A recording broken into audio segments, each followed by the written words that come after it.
విఘ్నేశ్వరాయ నమః. శ్రీ వెంకటేశ్వర స్వామి వారి దివ్య చరిత్ర 23వ అధ్యాయము. ఆకాశరాజు చాలా జాగ్రత్తగా ఆలోచించాడు. తనకు గురువర్యుడైన సుఖయోగితో సంప్రదించితే చాలా బాగుంటుందని తలచి సుఖయోగిని పిలిపించాడు. తరువాత పద్మావతి శ్రీనివాసుల ప్రేమ వృత్తాంతము చెప్పి శేషాచలముపై నివసించే శ్రీనివాసునికి తన కుమార్తెనిచ్చి పెండి చేయవచ్చునా అని సుఖయోగిని అడిగాడు. అప్పుడు వెంటనే సుఖయోగి, నువ్వు చాలా అదృష్టవంతుడవు. ఆ శ్రీనివాసుడు సామాన్య మానవుడు కాదు.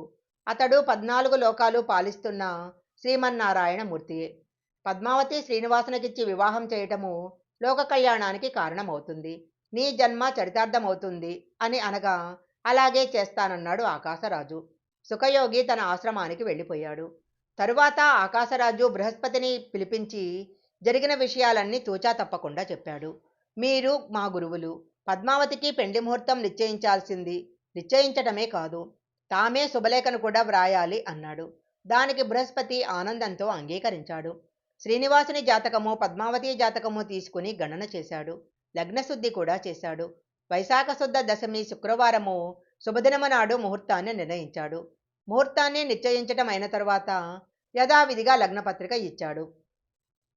ఆకాశరాజు శుభలేఖను సుఖయోగేంద్రులకు అందించి, గురువర్య, శ్రీనివాసునకు ఈ శుభలేఖ అందజేయటానికి తామే తగినవారు కాబట్టి శ్రమ అనుకోకుండా శేషాచలానికి వెళ్ళి శుభలేఖను శ్రీనివాసునికి ఇచ్చి అంగీకార పత్రం తేవలసింది అని ప్రార్థిస్తాడు. అంతకన్నా కావలసినది ఏమున్నదని శ్రీ సుఖయోగి శేషాచలానికి బయలుదేరాడు. శ్రీ సుఖయోగి శేషాచలం చేరి శ్రీనివాసుని దర్శించాడు. మునీంద్రుని చూడటంతోనే శ్రీనివాసుని సంతోషం అధికమైంది. భక్తి శ్రద్ధలతో ఆయనకు పాదపూజ చేశాడు. తరువాత వకుళాదేవి ఆయన కోసము తీయని పండ్లు తీసుకొని రాగా ముని భుజించాడు.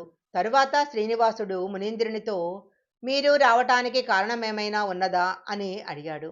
సుఖయోగి సంతోషంతో శ్రీనివాసుని కళ్యాణమస్తు శుభమస్తు అని ఆశీర్వదించి తాను తెచ్చిన లగ్నపత్రికను శ్రీనివాసుని చేతిలో పెట్టాడు. అప్పుడు శ్రీనివాసుడు దానిని విప్పి చదివాడు. శ్రీనివాసుడు సగౌరవంగా రాసిన ప్రత్యుత్తరాన్ని శ్రీ సుఖయోగి తీసుకుని ఆకాశరాజుకు ఇచ్చాడు. ఆకాశరాజు శ్రీనివాసుని అంగీకార లేఖకు చాలా ఆనందించాడు.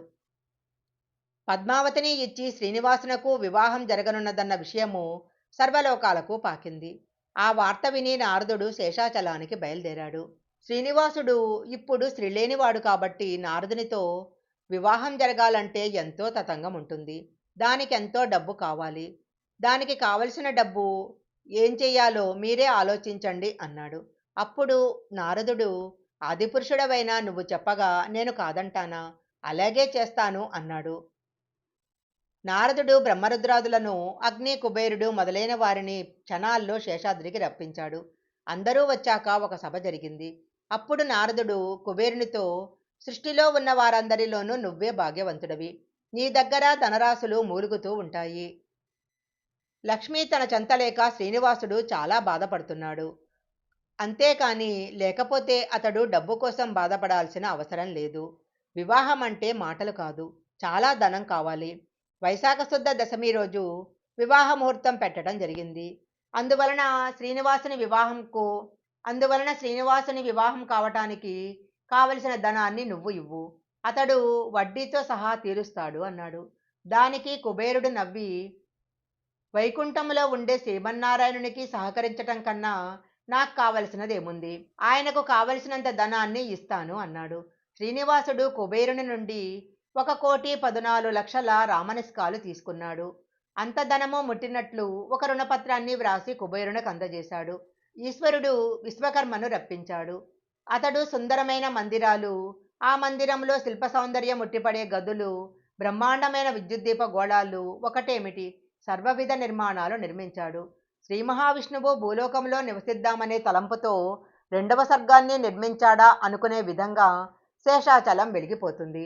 కన్నుల పండుగగా వైకుంఠం తయారైంది. శ్రీ వెంకటేశ్వర స్వామి వారి దివ్య చరిత్ర 23వ అధ్యాయం సంపూర్ణం.